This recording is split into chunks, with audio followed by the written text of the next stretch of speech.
예, 안녕하십니까. 책 읽는 자유인 채널을 운영하고 있는 이선입니다.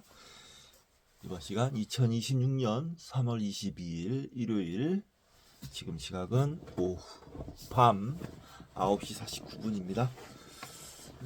잠잘 때가 됐는데 1시간 정도만 더 공부를 하고 자려고 자리에 앉았습니다. 오늘 5번째 시간. 공부를 좀 하고 자는 게 나을 것 같네요. 공부하기가 좀 싫긴 했었는데 예. 이번 시간은 죽음의 부정 미디어북을 하도록 하겠습니다. 책 한 권 소개시켜 드릴게요. 또 자, 집단심리학과 자아분석, 지금은 프로이트 지음, 이상률 옮김, 이 책 출판사에서 나왔습니다. 지금은 프로이트, 여기 뭐 또 다시 한번 설명된 게 있어서 읽어보겠습니다. 1856년에서 56년 5월 6일생, 1939년 9월 23일 사망했고요. 2차 대전이 발발했을 무렵하고 얼마 안 있다가 사망하신 건가요? 마르크스, 니체와 함께 20세기 이후 가장 위대한 사상가인 그는 오스트리아의 정신과 의사이자 정신분석학파의 창시자이다. 1856년 오늘날 체코의 영토인 오스트리아 제국의 소도시 프라이베르크에서 유대인 부모 밑에서 태어났다. 오스트리아를 침공한 히틀러를 피해 영국으로 망명한 그는 1939년 구강암으로 런던에서 83세의 나이로 사망했다. 20세기 이후 그가 인문, 사회과학에 끼친 영향은 지대하다. 비록 20세기 말 심리학의 발달로 인해 그의 이론에서 여러 결함이 드러났으나 그의 이론은 인간의 심리 발달 과정과 비정상적인 정신 상태에 의해 근본적인 변화를 가져왔고, 심리학, 철학, 사회학, 문해학, 교육학, 신학 등 많은 학문 영역에서 새로운 패러다임을 여는 인식의 도구로 환영을 받았다. 좋은 설명이네요. 이상률, 고려대학교 문과대학 사회학과와 같은 대학원을 졸업하고 프랑스 니스 대학교에서 수학하였다. 번역을 많이 하셨네요. 자, 이 책이 지금 죽음의 부정, 여기서 아주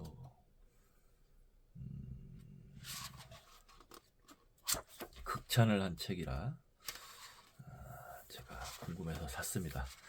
차례 옮기니의 말 1. 서론 2. 군중심리에 관한 르봉의 서술 3. 집단적인 정신생활에 대한 그 밖의 평가 4. 암시와 리비도 5. 두 개의 인위적인 집단, 교회와 군대 6. 그 밖의 과제와 연구 방향 7. 동일시 8. 사랑에 빠진 상태와 체면 9. 군집 본능 10. 집단과 원시 유목 집단 11. 자아 속의 한계 12. 추가하는 말.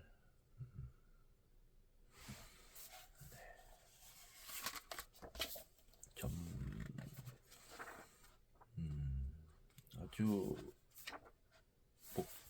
차례를 보니 전문서적 느낌이 물씬 나는데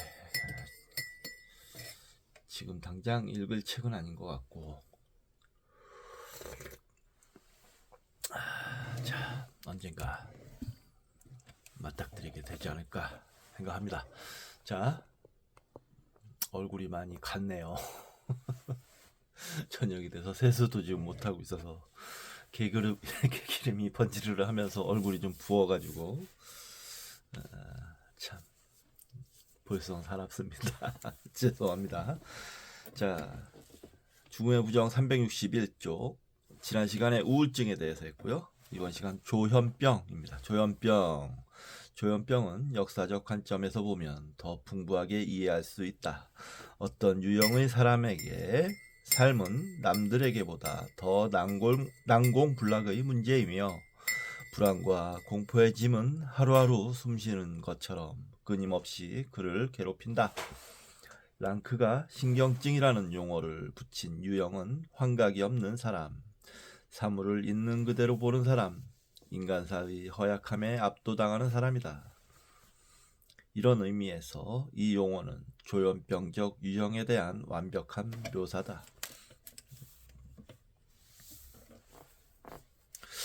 조현병은 선망 증세가 있는 걸로 알고 있는데 환각이 이걸 보는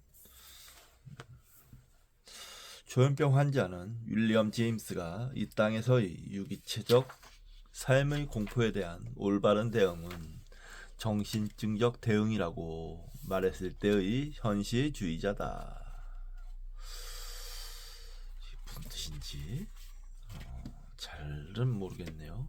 오히려 조현병이 현실주의자다 라고 얘기하는 건가요? 하지만 랑크는 이런 종류의 현실주의야말로 가장 자멸적이라고 말한다.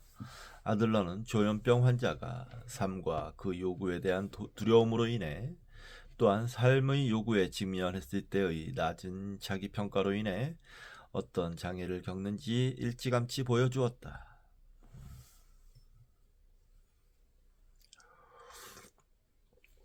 정신병은 대체로 자기평가가 낮을 때, 자존감이 낮을 때 생기죠. 뭐 그 반대도 있을 수 있겠긴 할 것 같습니다. 예. 조현병 환자는 스스로뿐 아니라 남들의 지식과 능력도 불신한다. 그가 보기에 삶과 죽음의 불가피한 공포를 극복할 수 있는 것은 아마도 자신의 구원을 위해 만들어내는 공상적 관념화 체계 말고는 아무것도 없다. 공상적 관념화. 공상. 조현병 환자의 공상. 그렇죠. 아주 공상이 심한 사람들이죠. 조현병 환자들은. 망상이라고 하죠. 심한 사람들. 조현병을 전에는 정신분열증이라고 불렀다고 했는데 어찌 보면 그 정신분열증이라는 어휘가 더 잘 설명하는 것도 같아요. 조현병이라는 정신병을 그런 것 같습니다. 제정신으로 사는 제정신 모르겠습니다. 제정신 여기서 오히려 더 현실주의자라고 하는데 뭐라고 딱 얘기할 수는 없겠지만 어찌됐건 간에 정신이 분열되는 것 같은 현상이 일어나지요. 주술적 전능함과 불멸의 느낌은 죽음에 대한 공포에 자신의 확고한 힘으로 맞설 능력이 전혀 없는 사람이 나타내는 반응이다. 심지어 정신증 환자는 대다수 사람들이 희망적으로 은밀하게 더 통제된 방식으로 사용하는 것과 똑같은 생각 방어 수단을 요란하고 노골적이고 과장된 방식으로 사용한다고까지 말할 수 있을지도 모른다. 우울증 환자가 나머지 사람들의 더 부드럽고 더 정상적인 우울, 가로 열고 이따금 절망에 빠지는 것, 사랑하는 사람을 몰래 증오하는 것, 조용한 자책과 서글픈 죄책감, 가로 닫고 을 요란하게 방어수단으로 쓰든 말이다.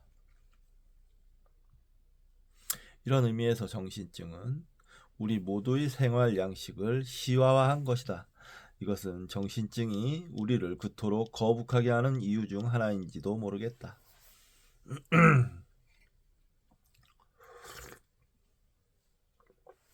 아들러의 사상은 여러 사람에 의해 발전했는데 그 중에는 인간 조건을 누구보다 심오하고 섬세하게 연구한 사람들이 있다. 몇 명만 들자면 H.S. 설리반, H.F. 설스, R.D. 레인 등을 꼽을 수 있다. 그 덕에 오늘날 우리에게는 조현병에 대한 빼어난 일반 이론이 누구나 읽을 수 있는 학문적 기록으로 남아있다. 여기서 나는 조현병 증후군의 주된 특징만을, 즉 조현병이 그토록 특이한 공포 상태인 이유만을 언급하고자 한다. 조현병의 상태를 이해하는데 오랜 시간이 걸린 이유는 이것이 SF를 방불케 하는 기묘한 현상이기 때문이다. 내가 말하는 현상은 인간 경험이 상징적 자아와 신체적 자아라는 두 양태로 나뉘고 경험의 이 두 양태가 전혀 별개일 수 있다는 사실이다. 어떤 사람에게는 두 양태가 하도 독자적이어서 통합되지 못하는데 이런 사람들을 조현병 환자라고 부른다.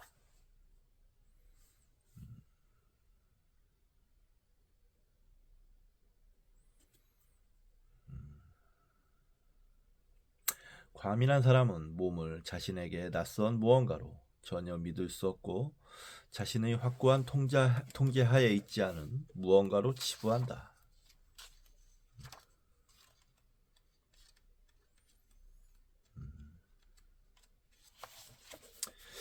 이제 우리는 조현병 환자가 여느 사람과 마찬가지로 이질적인 동물 몸에 짓눌려 있음을 알 수 있다. 그가 유난히 짓눌리는 것은 자신의 몸에 단단히 뿌리내리지 못했기 때문이다. 그는 어릴 적 발달 과정에서 몸에 확고한 자리를 마련하지 못했으며 이 때문에 그의 자아는 자신의 신경 해부 구조에 단단히 뿌리내리지 못했다. 그는 남들이 삶과 죽음에 대한 두려움을 완충하고 흡수하는 데 이용하는 자연적인 유기체적 확장을 스스로에게 활용하지 못한다. 이 자연적인 동물적 풍요로움을 느끼지 못하는 것이다. 산타야나 말 맞다나 건전한 동물적 신념이 그에게는 부정되며 그가 생각의 복잡한 관념화 체계를 발달시켜야 하는 것은 이 때문이라고 말할 수 있을지도 모르겠다. 오늘날 우리는 공간, 시간, 대상 지각의 문화적 의미가 신경 구조 속에 말 그대로 건축되었음을 안다. 문화적 불멸 이데올로기가 근육과 신경에 자리 잡음에 따라 우리는 이 이데올로기를 일상 행위의 확고하고 확실한 일부로서 자리 잡게 자연스럽게 살아낸다. 조현병 환자는 죽음에 맞서는 바로 이 신경 문화적 안전을 또한 삶에 들어서기 위한 계획을 박탈당한 사람이라고 말할 수 있다. 그는 그 대신 죽음 초월을 보장하려고 애쓰는 정신과정의 초확대에 의존한다. 그는 부실한 몸의 자리 내부로부터 또한 매우 개인적인 방식으로 거의 완전히 관념적으로 영웅이 되려고 노력해야 한다. 그러니 그의 노력은 부자연스러울 수밖에 없다. 체스터턴은 확장의 여지가 있고 든든한 몸에 담긴 너그러운 감정과 동떨어진 채 생각에만 의존해야 할 때 사람이 얼마나 괴팍해질 수 있는지를 누구보다 잘 이해했다.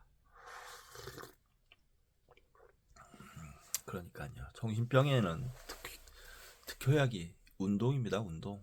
네.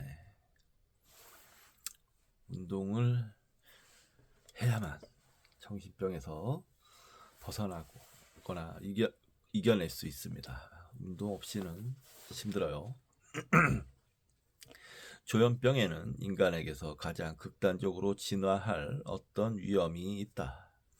그것은 자신을 인식하고 성찰하고 자신의 동물 몸이 스스로에게 위협임을 이해하고 많은 동물을 만들어낼 위험이다.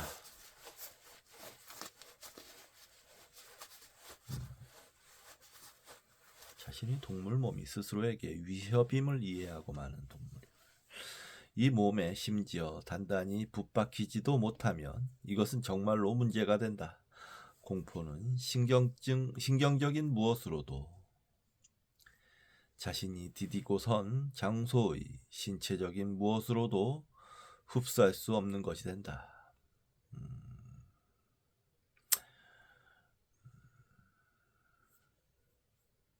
정신병동에도 아침이 와요에 조현병 환자에 대한 이야기가 나오는데 그 장면이 떠오르는데 그 장면을 떠오르면서 읽으니까 좀 더 이해가 되네요. 한번 보셨으면 좋겠습니다. 이 영상을 보시는 분들은. 네. 상징적 자각은 혼자서 극단적으로 격렬하게 떠다닌다. 이것은 실로 진화의 저주를 받은 동물이요. 자연적 한계를 넘어 헤매는 동물이다. 경험과 자신의 불안에 고스란히 노출된 동물. 세상의 부분들의 신경물리학적으로 프로그래밍된 반응성을 전혀 나타내지 않는 동물을 우리는 상상할 수 없다. 조현병의 극단에서 순수한 형태로 관찰되는 이 무시무시한 조건을 달성하는 것은 인간뿐이다. 이 상태에서는 주변의 대상 하나하나가 거대한 문제로 불거지는데 그 이유는 그 대상에 믿음직하게 대응하기 위해 끌어낼 반응이 자기 몸 안에 하나도 없기 때문이다.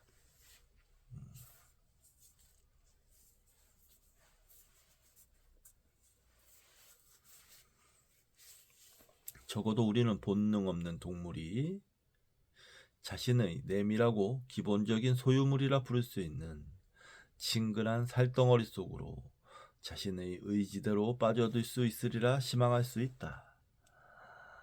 비록 이 살덩어리가 그에게 어떤 반응을 보이라고 말하지는 않지만 조현병 환자는 이마저도 할 수 없다.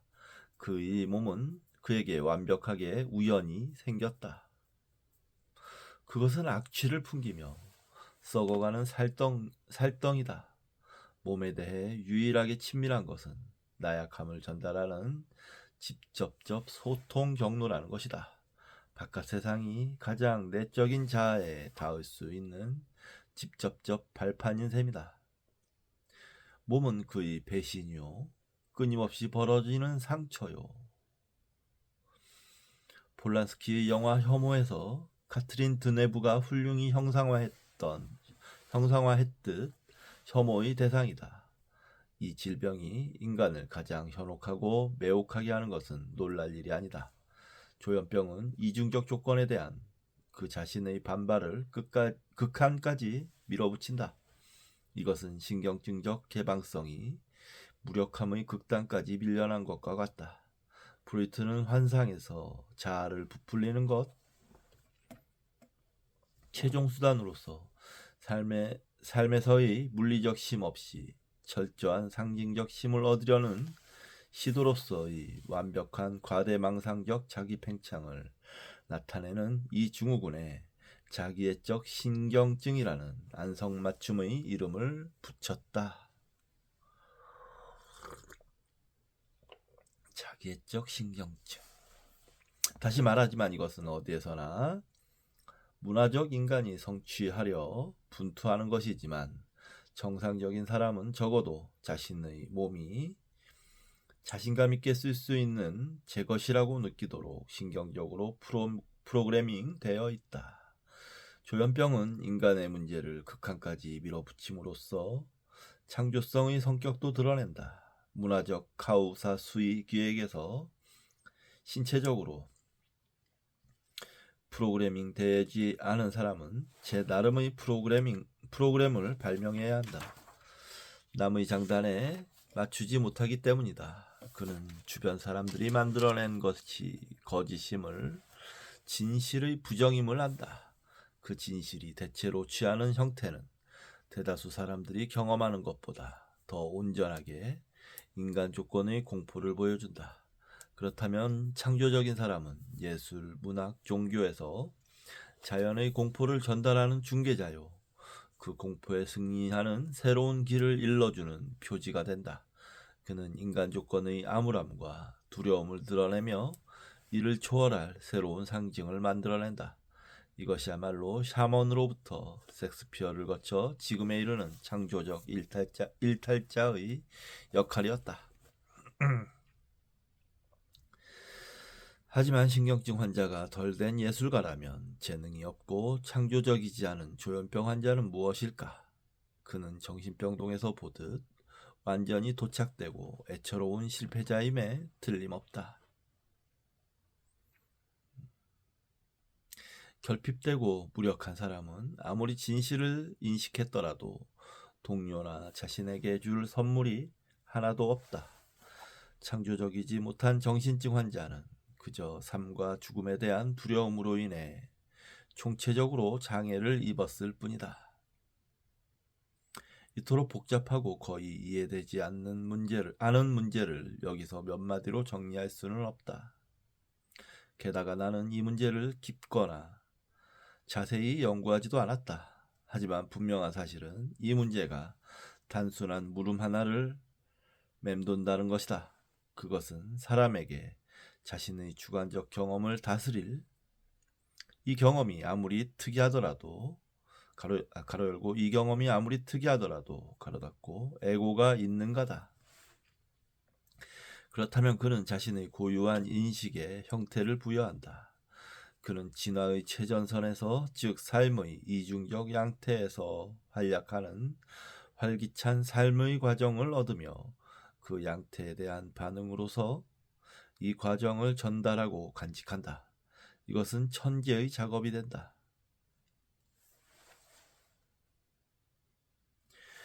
이 문제는 다음과 같이 예리하게 요약할 수 있겠다. 조현병 환자는 사회적 의미에 자동으로 반응하도록 신경적으로 프로그래밍 되지 않았다. 그는 에고 반응을 일으킬 수 없으며 자신의 경험을 직접 통제할 수 없다. 그 자신에게서 분출되는 의미는 어떤 창조적 형태도 부여받지 못한다.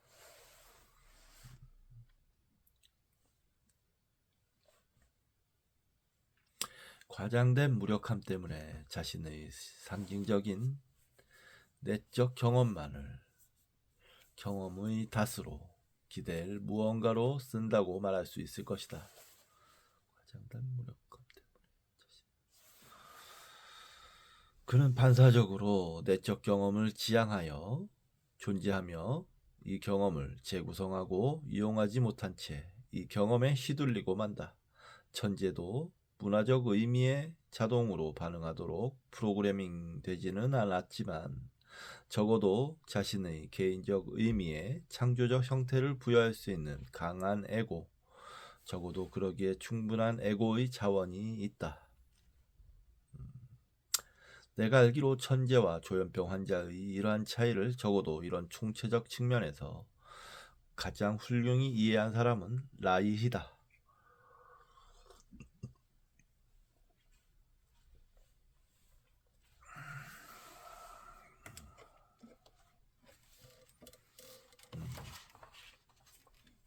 확실히 조현병 환자는 자아가 좀 혼란스럽죠.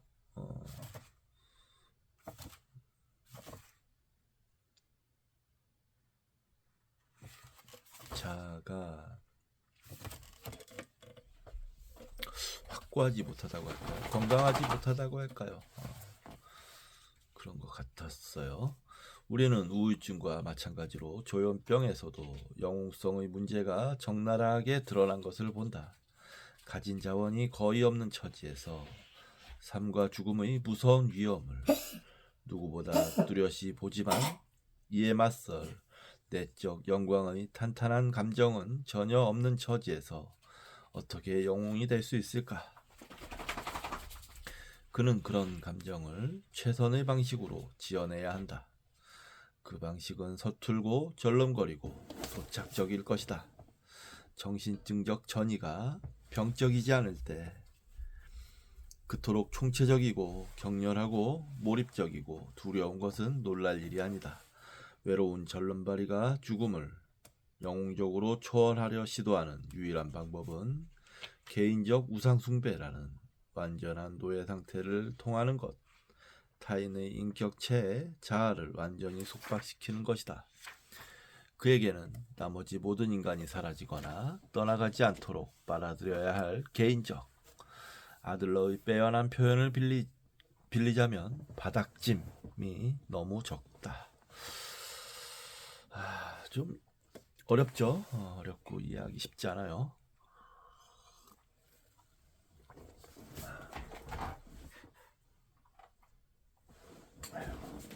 은변아, 아빠 한번 책 보자. 책 본 다음에 아빠가 귀에 약 넣어줄게. 으차. 괜찮아, 괜찮아. 너무 오래 혼자 놔둔 것 같아서 정리할게요. 자, 그 다음은 도착증.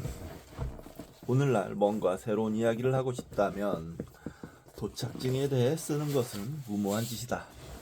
이미 어마어마한 문헌이 쌓여있다. 라이크가 비약증에 대해 쓴 것처럼 크고 두꺼운 책들, 스테켈이 온갖 도착증에 대해 쓴 것과 같은 여러 권짜리 책꽂이 하나를 전부 차지한 동성애 관련서들, 그리고 학술지에는 논문마다 통찰과 임상 기록이 담겨 있다. 이 주제와 관련하여 한 세기 동안 학술 연구가 축적되었으며 모든 방면에서 상세한 탐구가 진행된다. 내 생각에 다양한 학파의 주요 논점을 요약하고 나름의 빼어난 관점을 덧붙인 최고의 책은 메다드 보스의 책이다. 에르빈 스트라우스가 평생에 걸친 연구 성과를 최근 구두쇠라는 논문으로 집대성한 뒤로 우리는 학문에서 기대할 수 있는 가장 명쾌하고 풍성한 일반 이론을 손에 넣었다. 하지만 다시 말하건대 나무만 보고 숲은 보지 못할 위험이 있다. 모든 것에 대해 말하지 않고서는 도착증에 대해 조금이라도 말하는 것이 불가능해진 것이다.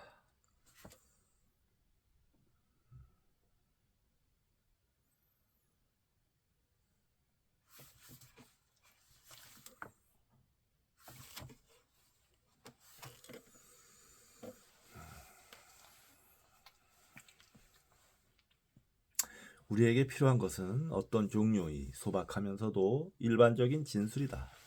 편파적이지 않고 모든 주요 논점들을 하나의 뚜렷한 관점으로 종합하는 진술이 필요하다. 프로이트주의자, 실존주의자, 아들러주의자, 행동주의자는 대체로 서로 알아들을 수 없는 얘기를 한다. 그렇다면 도착증 문제에서 필수 성분을 골라낼 수 있는지 알아보자. 그러면 인간 본성과 영웅성의 문제를 훌륭히 들여다보고 요약하여 마침내 우리 연구의 결론에 도달할 수 있을 것이다. 도착증처럼 겉보기에 무척 난해하고 주변적인 주제를 성찰하는 것이 유익한 이유는 도착증이 실은 전혀 주변적이지 않기 때문이다. 도착증에 대해 수많은 글이 쓰인 이유는 바로 도착증이 인간 행위의 핵심 문제이기 때문이다. 도착증은 인간 행위에서 무엇이 관건인지를 어떤 행동보다 잘 보여주는데 그 이유는 인간 행위를 본질로 수렴하기 때문이다. 이런 의미에서 도착증은 그야말로 인간의 아원자적 이론이요. 기본 입자와 에너지가 집중되는 핵이다. 유능하고 지적인 연구자가 도착증을 주로 연구하는 것은 이 때문이다. 하지만 우리가 많은 분야를 섭렵했기 때문에 나의 요약은 사실상 우리가 논의한 모든 것을 검토한 셈이며 그래서 쉽게 이해할 수 있을 것이다.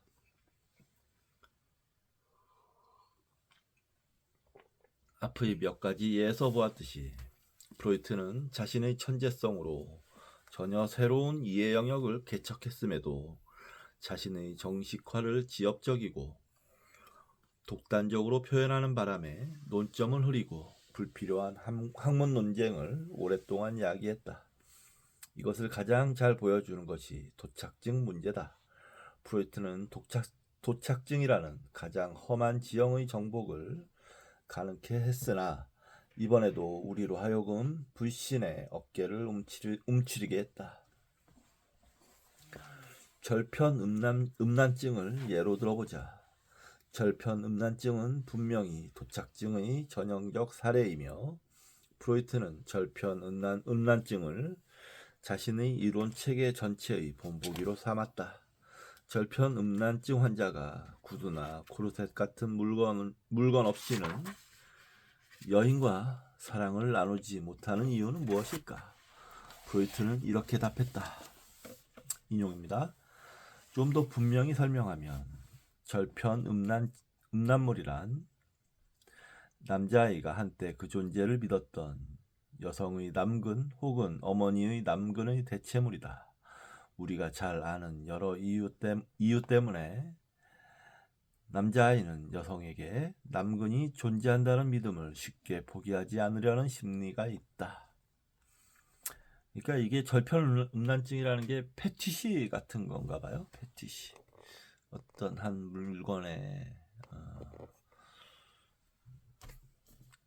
물건에 유난히 집착하는, 특히 성욕과 관련해서 패티시인 것 같은데요. 마지막 구절에 담긴 자신감을 눈여겨보라. 그 이유는 여성 생식기가 거세의 실제성을 입증하며 스스로에게 거세 공포를 일깨운다는 것이다. 이 위협을 물리치는 유일한 방법은 여성에게 아무리 인위적이고 상징적일지언정 남근을 주는 것이다. 절편 음란물은 바로 거세 위협에 대한 승리감을 표시하고 방어하는 표지다. 절편 음란증 환자는 절편 음란물이 있어야 성교를 할 수 있다. 절편 음란물은 여성들에게 성적인 대상물로서의 특징을 부여함으로써 절편 음란증 환자가 동성애자가 되는 것을 막아준다. 한마디로 절편 음란물은 절편 음란증 환자에게 남자가 될 용기를 준다. 프로이트는 자신의 논리에 어찌나 자신감이 있던지 이렇게 단언했다.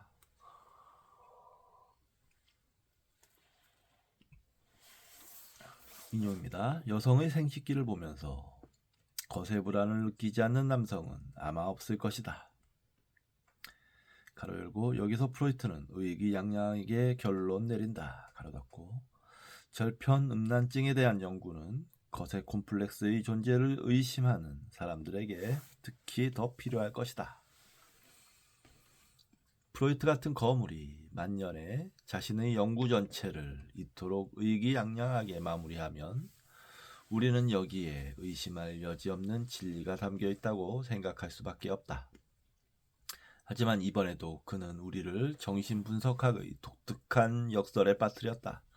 가장 예리한 진리를 그토록 지엽적인 언어로 표현하는 바람에 진리를 알아볼 수 없게 해버린 것이다. 그렇다면 둘을 분리해보자.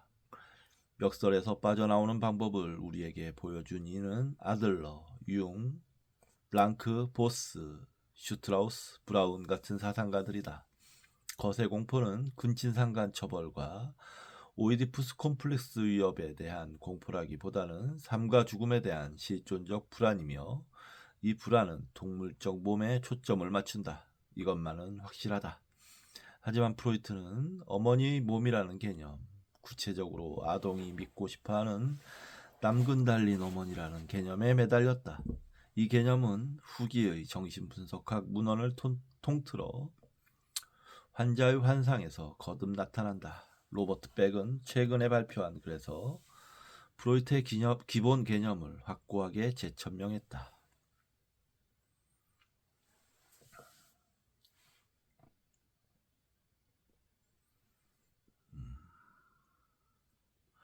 인용입니다. 모든 도착증에서는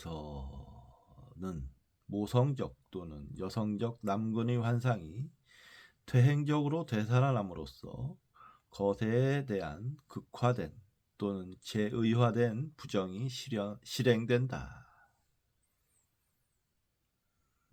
여기까지 인용입니다. 메이룸의 충실한 논문에서는 전형적 공상의 완벽한 묘사를 찾아볼 수 있다.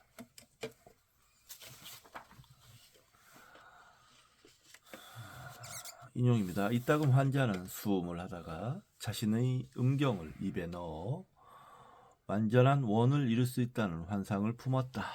이 시기에 그는 자신의 몸을 바라보며 자신에게 여성 같은 유방과 남성 성기가 있음을 알게 되는 꿈을 꾸었다. 카속을 입고 머리카락을 어깨까지 늘어뜨린 그리스인 성직자는 그에게 동정 양성애자인 중성적 인물을 나타냈다.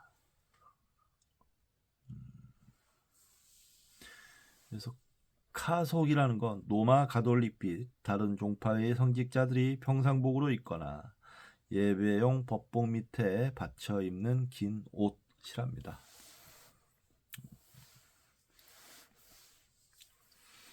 네, 여기까지가 도착증이고요.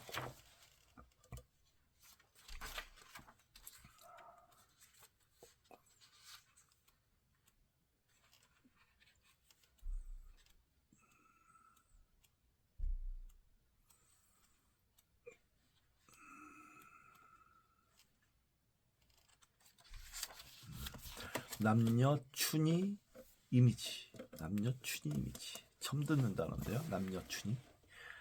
남녀춘이 이미지는 인간 조건의 핵심에 곧장 파고들어 도착증의 역학을 우리에게 밝혀주는 관념으로 장애를 가진 사람들이 이 세상에서 일종의 동물적 만족을 찾으려는 필사적 노력에 무엇이 걸려있는가를 보여준다.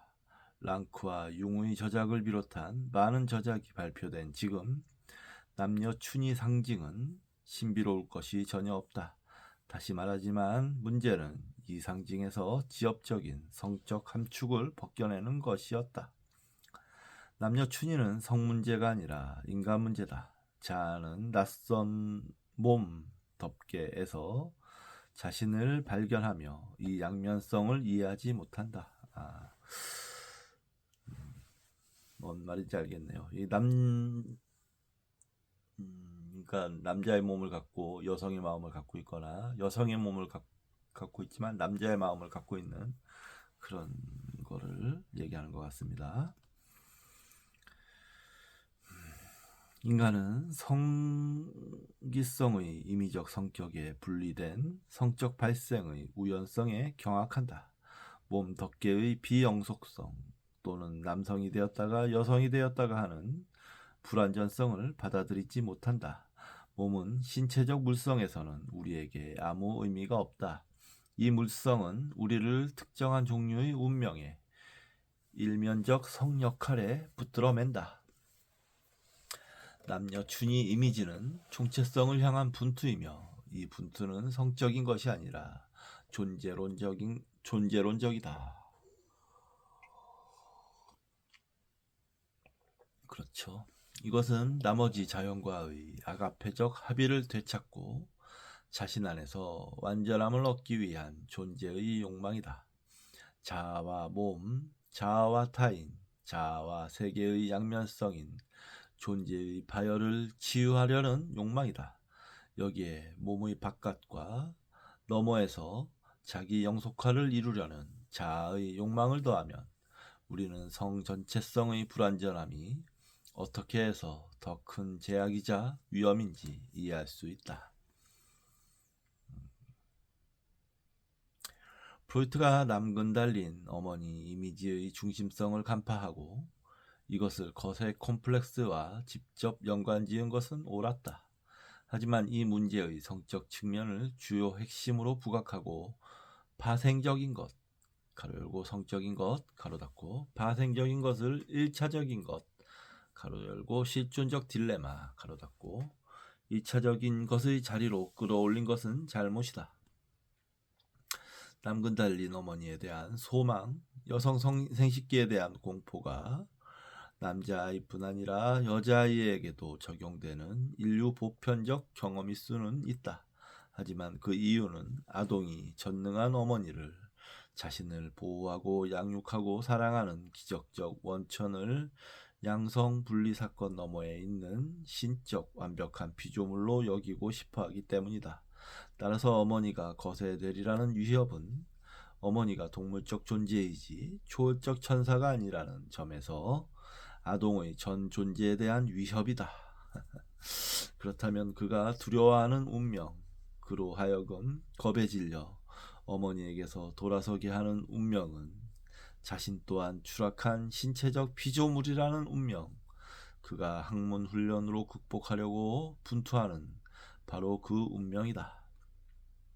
그렇다면 여성 생식기에 대한 공포는 6살이 되기 전 난데없이 철학자가 된 어린아이가 겪는 충격이다. 그는 자신의 시대가 찾아오기 오래전에 인간이 되어야 하며 자신에게 없는 지혜와 힘을 끌어내야 하는 비극 배우다. 다시 말하지만 이것은 원초적 장면의 부담이다. 다만 원초적 장면은 아동의 내면에 감당 못할 성욕이나 아버지를 향한 공격적 증오와 질투를 일깨우는 것이 아니라 인간의 본성에 대해 그를 속속들이 혼란시킨다. 롬은 자신의 환자에게서 이 현상을 관찰했다. 인용입니다. 그는 자신이 모든 사람을 불신하는 주된 이유가 부모의 성관계를 목격한 데 따른 실망감이라고 말했다. 천사여야 할 어머니가 인간이자 육체로 드러난 것이다. 이게 매우 안 좋다고 하죠. 그 부모들의 성관계를 목격하게 하는 것.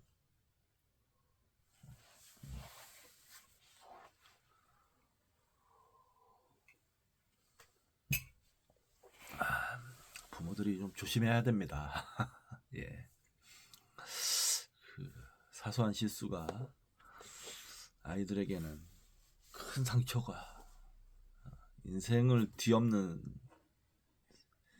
인생 전체를 송두리째 뒤엎는 상처가 될 수도 있음을 명심해야 될 것 같습니다. 이것은 완벽한 설명이다. 도덕의 문화적 규약이 우위에 있음을 표상하고 몸의 부패를 천사처럼 초월하고서도 가장 내밀한 관계에서 이를 모두 저버리는 사람을 어떻게 신뢰할 수 있겠는가? 아동에게 부모는 가장 고귀한 승리의 기준을 정하는 신이며 부모가 이 기준을 더 확고하게 구현할 수 있도록 아동의 갓 생겨난 정체성은 더욱 탄탄해진다. 부모 자신이 교성과 신음을 동반하는 동물적 행위를 벌이면 아동은 이를 역겹게 여긴다. 확고한 의미가 훼손되면 혐오스러운 경험이 떠오른다.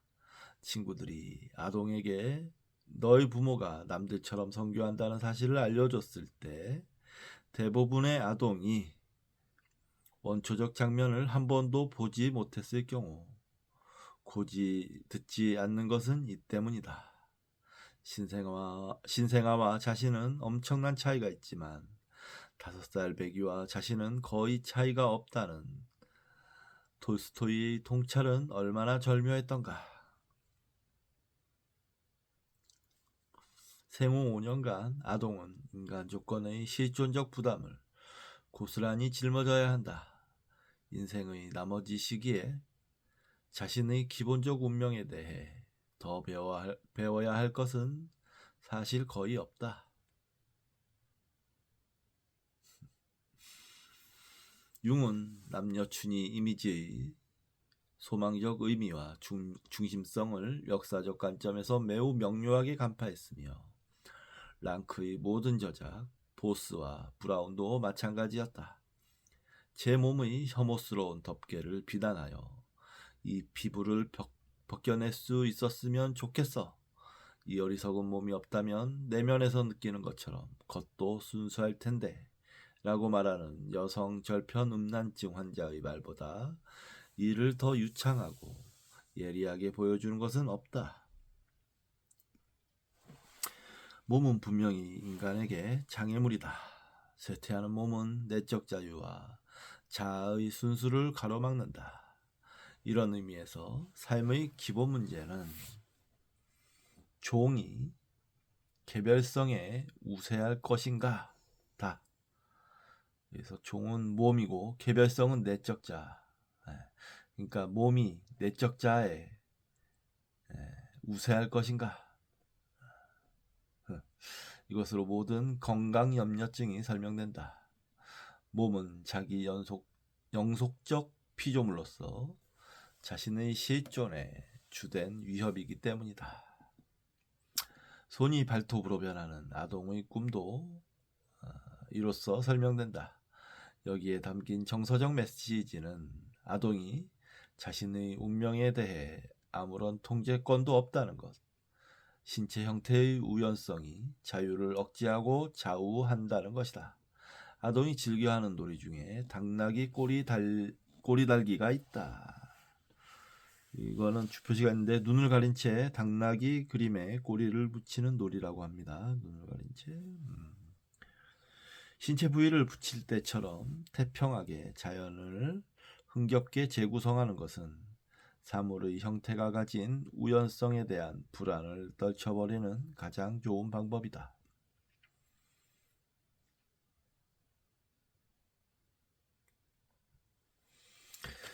본질적으로 아동은 외부 형태의 임의성에 저항하고 내적 정신의 우위를 천명하는 피카소들이다.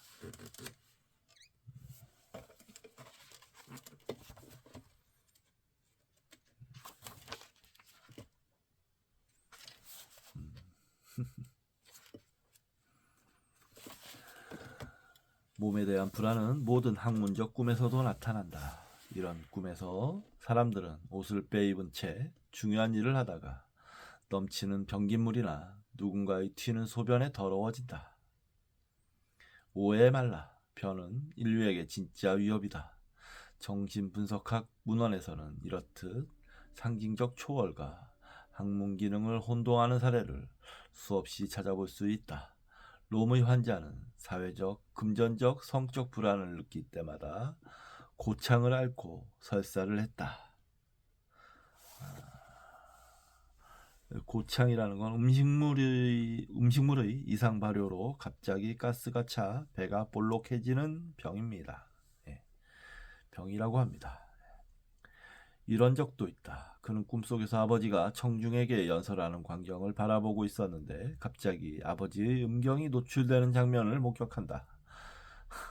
말하자면 인간 조건에 대해 진실은 무엇인가? 진실은 몸에 있는가? 상징에 있는가? 이것이 분명하지 않다면 어딘가에 거짓이 있는 것이 틀림없다. 이것이 위협이다. 또 다른 환자는 책 수집가였는데 책방에 들어설 때마다 대변을 보고 싶어 했다. 환자 자신의 문학적 업적이 신체적 두려움 때문에 방해를 받은 것이다. 여러 번 지적했듯 아동이 스스로 배변 훈련을 하는 이유는 몸에 대한 실존적 불안 때문이다. 아동이 무심코 오줌을 싸고서 당황하거나 공중도덕을 빠르고 쉽게 받아들여 남이 볼 수도 있는 길거리에서는 소변이나 대변을 누지 않으려 드는 모습을 보면 애처로울 때가 많다.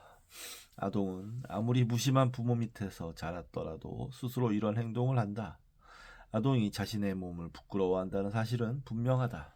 따라서 건강염려증과 공포증이라는 것은 동물이 되고 싶지 않은 동물이 삶과 죽음에 대해 느끼는 공포가 집약된 것이라고 자신 있게 결론 내릴 수 있다.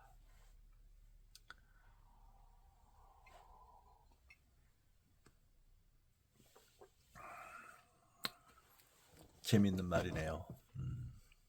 아이고.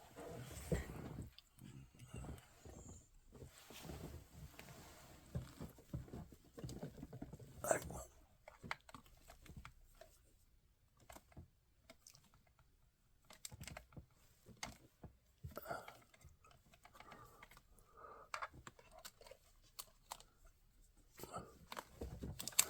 이런 거는 체크를 해줘야 됩니다. 네.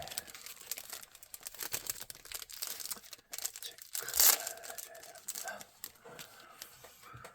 건강염려증과 공포증이라는 것은 동물이 되고 싶지 않은 동물이 삶과 죽음에 대해 느끼는 공포가 집약된 것이라고 자신 있게 결론 내릴 수 있다. 네, 좋은 말이네요.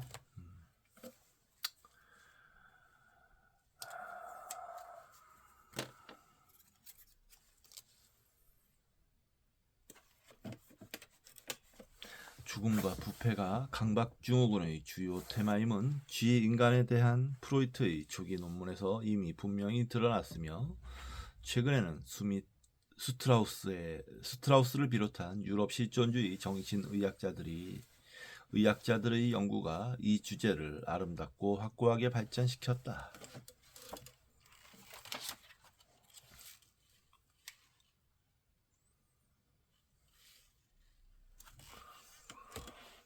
프로이트 이후 절편음란증에 대한 정신분석학 문헌들은 랑크가 이미 주장한 바 몸이 정말로 아동의 걱정거리임을 똑똑히 보여준다. 필리스 그린 에이커는 매우 중요한 논문들을 잇따라 발표하여 이 문제를 임상적으로 종결지었다. 그는 거세 불안이 실제로 오이디푸스 시기를 훨씬 앞서며 성에 국한된 문제가 아니라 전반적 나약함의 문제라는 데 동의했다. 이것은 프로이트에게서 벗어나 이룬 중요한 발전이다.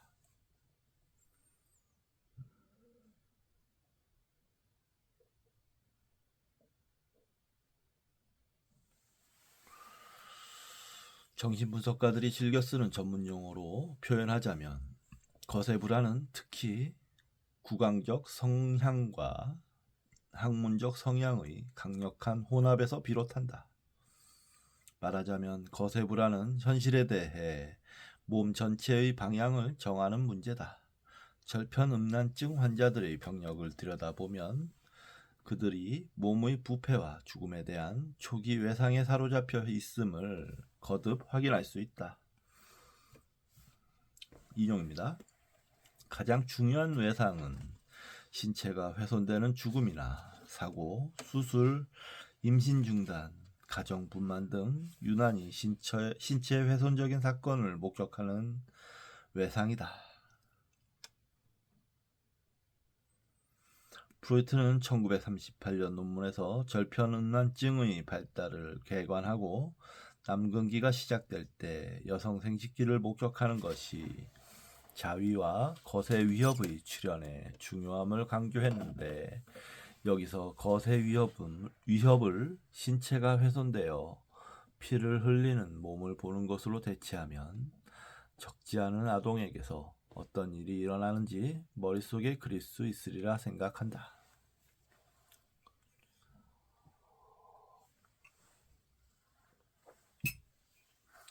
특히 아동 자신이 외상적 질환이나 고통스러운 수술을 겪었다면 이것은 자연스럽게 현실에 부합할 것이다. 페니켈의 환자 하나는 탈장이 있었는데 똥을 눌 때마다 어머니가 고든 창자를 밀어 넣었다. 그렇다면 환자가 자신의 창자가 변기에 떨어질지도 모른다는 두려움에 시달리는 것은 놀랄 일은 아니다. 창자를 밀어 넣어야 한다는 것이 얼마나 취약한 처치인지 상상해보라. 그가 죽음의 공포에 사로잡히고 거세 불안에 시달렸으며 죽은 어머니나 누이의 음경이 똥과 변기물처럼 또는 자신의 창자처럼 배수구에 빠졌을지도 모른다고 생각한 것은 놀랄 일이 아니다.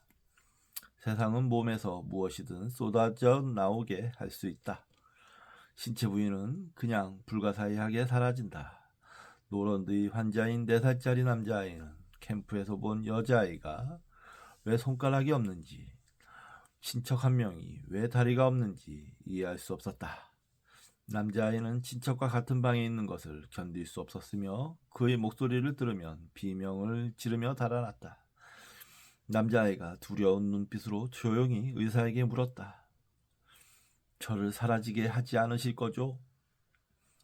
여기서 다시 우리는 철학자로서의 아동을 본다. 그의 말에는 유기체적 삶의 두 가지 거대한 악 중 하나, 가로 열고 만물은 시든다, 가로 닫고 에 대한 화이트헤드의 근심이 서려 있다. 절편음란증 환자에 대한 그린 에이커의 주요 결론 중 하나는 초기의 발달에 문제가 생기는 것이 과도한 외상, 모자관계의 장애, 아버지의 부재 또는 자녀의 본보기가 되지 못하는 나약한 아버지로 인한 가정 파탄 같은 여러 비슷한 요인들 때문이라는 것이다. 이런 종류의 장애 요인들은 하나의 주된 장애 요인으로 귀결된다. 일상 용어로 말하자면 이 사람들은 몸에 대한 확신이 약하다.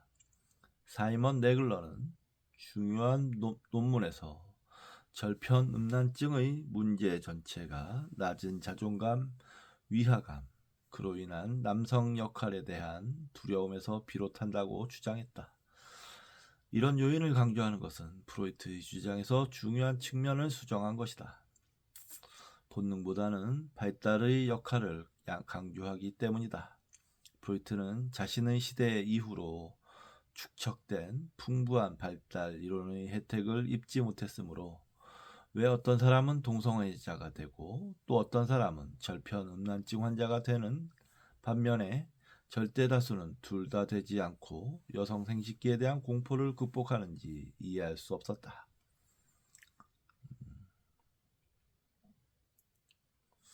이 문제가 발달 경험에 비교적 영향을 받지 않는 본능의 문제였다면 정말로 수수께끼였을 것이다. 자발적 발달이 아니라 획일적 본능에 초점을 맞춘 것은 프로이트의 초기 연구에서 나타나는 주된 결점 중 하나였다.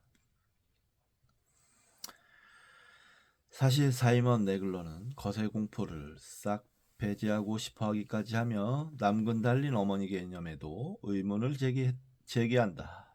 나도 한때는 절편음란증을 이해하려고 당돌하고 어설프게 시도하면서 프로이트의 주장에 동의했으나 이제는 이런 지나친 강조가 어리석은 지심이 분명해졌다. 포괄적 절편음란증 이론은 강인하고 남근 달린 어머니와 남녀춘이 이미지의 중심성을 감안해야 한다. 일반화된 거세 공포를 몸의 나약함에 대한 기본적 감정으로 받아들여야 한다. 경험에 직면했을 때 어떤 사람이 남들보다 더 약하고 불안해지는 이유를 발달의 측면에서 설명할 수 있어야 한다. 낮은 자존감 개념도 물론 중요하지만 우리는 자존감이 애초에 상징적 문제가 아니라 능동적 유기체적 문제임을 명심해야 한다. 자존감의 뿌리는 유아의 기초적 신체 경험이다. 이때 그의 경험은 확고한 자기애, 즉 자신이 무탈하리라는 감각을 부여한다. 자존감이 높으면 무탈감이 커지는데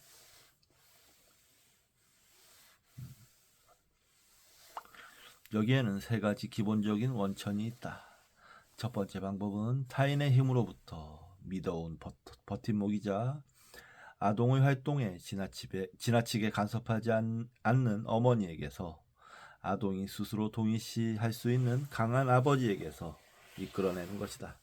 나약함을 이겨낼 힘의 두 번째 원천은 앞에서 언급했듯 자신의 몸을 스스로 통제하에 있는 안전한 장소로 확고하게 소유하는 것이다. 우리는 외상과 초기 가족 환경의 질이 이 안정성을 해칠 수 있음을 보았다.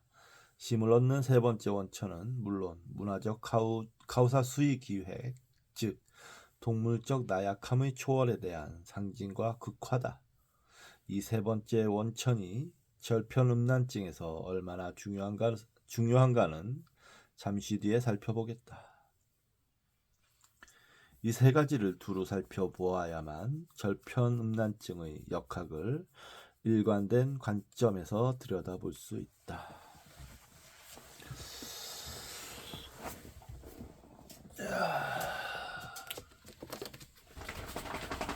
좀 단어 두 개를 찾아봐야겠어요. 자세하게 개념을 잡을 수 있도록.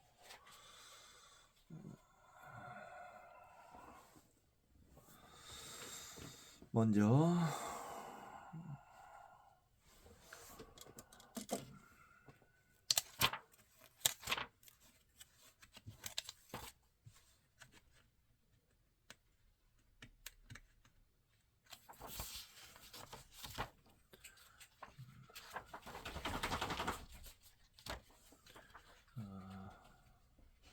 첫 번째 나왔던 단어 남녀춘이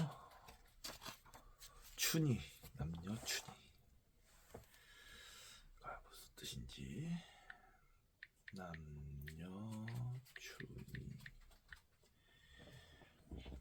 남녀춘이 시사상식사전 선천적으로 여성과 남성의 성기를 모두 가지고 있는 사람을 말한다. 이는 유전적 질환의 일종으로 출생 시 하나의 성으로 확정하는 시술을 통해 남성 혹은 여성의 성을 갖기도 한다. 또한 출생 당시에는 한쪽 성기가 눈에 띄지 않아 모르다가 성장하면서 반대쪽의 성기가 더욱 발달하여 인지하는 경우도 있다. 양성을 일컫는 말은 양성 구유자 또는 양성 공유자가 있다. 우리말로는 남녀춘이라 하며 순수한 우리말로는 어지자지, 불십장이라고 한다. 어지자지는 제기차기 방법 중 양발을 번갈아 가면서 사용하는 것을 말하기도 한다. 의학적으로는 엔드로자인 또는 허머프로다이트라고 한다. 엔드로자인은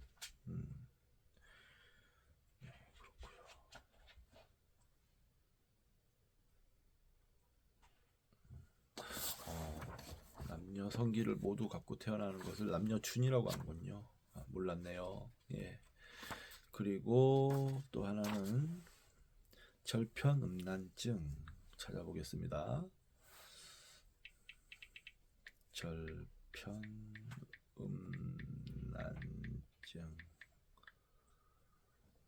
절편음란증 이성의 몸의 일부, 옷가지, 소지품 따위에서 성적 만족을 얻는 이상 성욕의 하나.